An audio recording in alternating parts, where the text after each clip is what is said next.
and move very, very quickly. Yeah. Just always, it's very simple for me.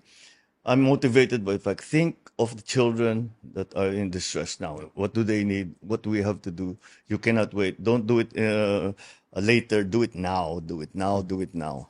And I think the challenge with almost all disasters, especially globally, is that the moment they get shunted out of the headlines or the news, diba? Yeah. It's what's happening there, and that there are people still suffering and still trying to recover, no? Well, that's why that's what I want to avoid, and that's why I made it very clear when I went to both Masbate and to Cebu.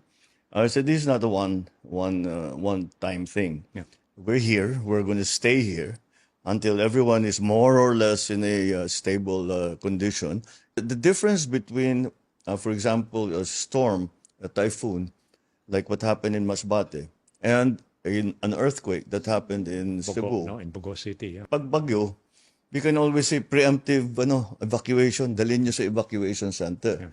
However, in after an earthquake, the main damage is infrastructure, is structure. Pagdating ng lindol, sasabihin, dalhin natin sa evacuation center.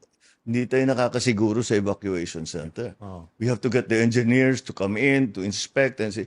And as a natural reaction, the people do not want to be in concrete buildings. Yeah. Baka mag-aftershock. So natatakot sila. So they prefer to stay out. We've already, I got the reports that in Cebu, the tent cities are starting to go up. Okay. With the help of Dick Gordon and the rest.